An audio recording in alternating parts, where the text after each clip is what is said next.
ಶಾರದಾ ಶಾರದಾಂ ಭೋಜವದನಾವದನಾಂಬುಜೇ ಸರ್ವದಾ ಸರ್ವದಾಸ್ಮಾಕಂ ಸನ್ನಿಧಿಂ ಸನ್ನಿಧಿಂ ಕ್ರಿಯಾತ್. ಸಮಸ್ತ ವೀಕ್ಷಕರಿಗೂ ಜೂನ್ ತಿಂಗಳ ಕುಂಭರಾಶಿಯ ಮಾಸ ಭವಿಷ್ಯದ ಕಾರ್ಯಕ್ರಮಕ್ಕೆ ಸುಸ್ವಾಗತ. ನಾವು ಮೊದಲಿಗೆ ಈ ಮಾಸದಲ್ಲಿ ನಡೆಯುವಂತಹ ಗ್ರಹಗಳ ಬದಲಾವಣೆಗಳ ಬಗ್ಗೆ ತಿಳಿದುಕೊಳ್ಳೋಣ. ಈ ತಿಂಗಳ 6ನೇ ತಾರೀಕಿನಂದು ಕುಜಗ್ರಹ ಸಿಂಹ ರಾಶಿಗೆ, 6ನೇ ತಾರೀಕಿನಂದು ಬುಧಗ್ರಹ ಮಿಥುನ ರಾಶಿಗೆ, 22ನೇ ತಾರೀಕಿನಂದು ಕಟಕ ರಾಶಿಗೆ, ರವಿಗ್ರಹ 15ನೇ ತಾರೀಕಿನಂದು ಮಿಥುನ ರಾಶಿಗೆ, ಶುಕ್ರಗ್ರಹ 29ನೇ ತಾರೀಕಿನಂದು ವೃಷಭ ರಾಶಿಗೆ ಪ್ರವೇಶವನ್ನು ಮಾಡ್ತಾ ಇರುವಂಥದ್ದು. ಇದಿಷ್ಟು ಕೂಡ ಈ ಮಾಸದಲ್ಲಿ ನಡೆಯುವಂತಹ ಪ್ರಮುಖವಾದ ಗ್ರಹಗಳ ಬದಲಾವಣೆ.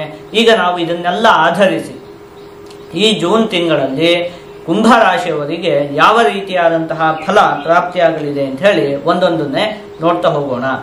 ಮೊದಲನೇದಾಗಿ ಶುಕ್ರಗ್ರಹ ನಿಮಗೆ ತೃತೀಯ ಭಾವದಲ್ಲಿ ಸ್ಥಿತವಾಗಿರುವಂಥದ್ದು.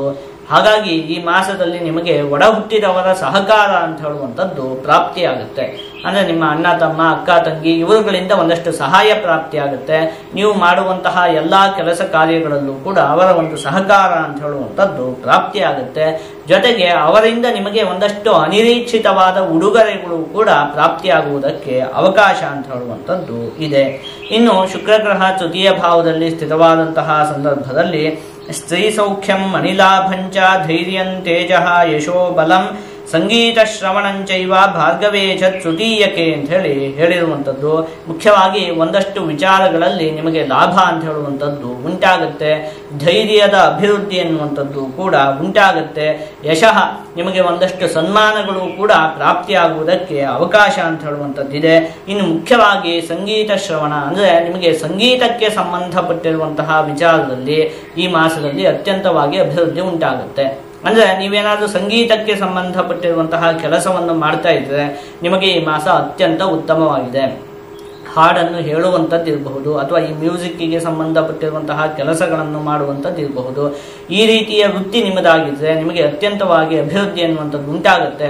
ಉಳಿದಂತಹ ಜನಗಳಿಗೂ ಕೂಡ ಸಂಗೀತ ಶ್ರವಣ ಅಂತ ಹೇಳಿರುವಂಥದ್ದು ಅಂದರೆ ಹಾಡಿನ ವಿಚಾರದಲ್ಲಿ ಸಂಗೀತದ ವಿಚಾರದಲ್ಲಿ ಒಂದಷ್ಟು ಆಸಕ್ತಿ ಉಂಟಾಗುತ್ತೆ. ಹೊಸ ಹೊಸ ಹಾಡನ್ನು ಕೇಳುವಂಥದ್ದು ಇರಬಹುದು. ಈ ರೀತಿಯಾಗಿ ಒಟ್ಟಲ್ಲಿ ಅದರಿಂದ ನಿಮಗೆ ಒಂದು ಮನಸ್ಸಿಗೆ ಒಂದು ನೆಮ್ಮದಿ ಅಂತ ಹೇಳುವಂಥದ್ದು ಪ್ರಾಪ್ತಿಯಾಗುತ್ತೆ. ಒಟ್ಟಲ್ಲಿ ಸಂಗೀತಕ್ಕೆ ಸಂಬಂಧಪಟ್ಟಿರುವಂತಹ ವಿಚಾರದಲ್ಲಿ ಈ ಮಾಸದಲ್ಲಿ ಒಂದಷ್ಟು ಅಭಿವೃದ್ಧಿ ಎನ್ನುವಂಥದ್ದು ಉಂಟಾಗುತ್ತೆ. ಇನ್ನು ಕಿವಿಗೆ ಸಂಬಂಧಪಟ್ಟಿರುವಂತಹ ಏನಾದರೂ ಅನಾರೋಗ್ಯದ ಸಮಸ್ಯೆಗಳು ಇದ್ದಂತಹ ಪಕ್ಷದಲ್ಲಿ ಅವುಗಳು ಕೂಡ ಈ ಮಾಸದಲ್ಲಿ ಬಗೆಹರಿಯುತ್ತೆ. ಇನ್ನು ನಿಮ್ಮ ಸಲಹೆ ಸೂಚನೆಗಳಿಂದ ಅನೇಕ ಜನರಿಗೆ ಸಹಾಯ ಉಂಟಾಗುತ್ತೆ. ಒಂದಷ್ಟು ಜನ ಒಂದಷ್ಟು ಕಷ್ಟದಲ್ಲಿ ಇರ್ತಾರೆ. ನೀವೇನೋ ಒಂದಷ್ಟು ಸಲಹೆಗಳನ್ನು ನೀಡ್ತೀರಿ, ಹೀಗೆ ಮಾಡಿದರೆ ಇದು ಒಳ್ಳೇದಾಗುತ್ತಪ್ಪ ಅಂತ ಹೇಳಿ. ಅದರಿಂದ ಒಂದಷ್ಟು ಜನಕ್ಕೆ ಒಳ್ಳೇದಾಗುತ್ತೆ. ಒಂದಷ್ಟು ಜನ ನಿಮ್ಮನ್ನು ನೆನಪಿಸ್ಕೊಳ್ತಾರೆ. ನಿಮ್ಮ ಸಲಹೆಯಿಂದ ಒಂದಷ್ಟು ಜನಕ್ಕೆ ಸಹಾಯ ಅಂತ ಹೇಳುವಂಥದ್ದು ಉಂಟಾಗುತ್ತೆ. ಇನ್ನು ಈಗಂತೂ ಬೃಹಸ್ಪತಿ ಗ್ರಹ ಪಂಚಮ ಭಾವದಲ್ಲಿ ಸ್ಥಿತವಾಗಿದೆಯಲ್ಲ, ಹಾಗಾಗಿ ಸ್ಪರ್ಧಾತ್ಮಕ ಪರೀಕ್ಷೆಗಳಿಗೆ ಸಿದ್ಧವಾಗುತ್ತಿರುವಂತಹ ವಿದ್ಯಾರ್ಥಿಗಳಿಗಂತೂ ಅತ್ಯಂತ ಉತ್ತಮವಾಗಿದೆ. ಒಟ್ಟಲ್ಲಿ ವಿದ್ಯಾರ್ಥಿಗಳಿಗಂತೂ ಅತ್ಯಂತ ಉತ್ತಮವಾಗಿದೆ ಈ ಮಾಸ. ಇನ್ನು ಮಕ್ಕಳ ಸಾಧನೆಯಿಂದ ನಿಮ್ಮ ಮನಸ್ಸಿಗೆ ಒಂದಷ್ಟು ನೆಮ್ಮದಿ ಉಂಟಾಗುತ್ತೆ.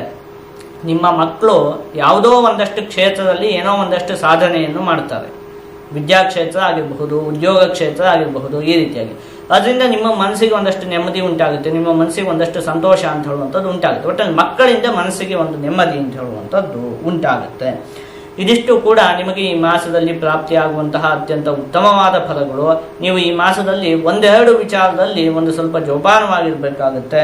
ಒಂದನೇದು ಶನಿಗ್ರಹ ನಿಮಗೆ ದ್ವಿತೀಯ ಭಾವದಲ್ಲಿ ಸ್ಥಿತವಾಗಿರುವಂಥದ್ದು. ಇನ್ನು ಕುಜಗ್ರಹ ಮತ್ತು ಕೇತುಗ್ರಹ ಸಪ್ತಮ ಭಾವದಲ್ಲಿ ಸ್ಥಿತವಾಗಿರುವಂಥದ್ದು. ಹಾಗಾಗಿ ನೀವು ಸಂಗಾತಿಯೊಂದಿಗೆ ಅತ್ಯಂತ ತಾಳ್ಮೆಯಿಂದ ವ್ಯವಹಾರವನ್ನು ಮಾಡಬೇಕಾಗುತ್ತೆ.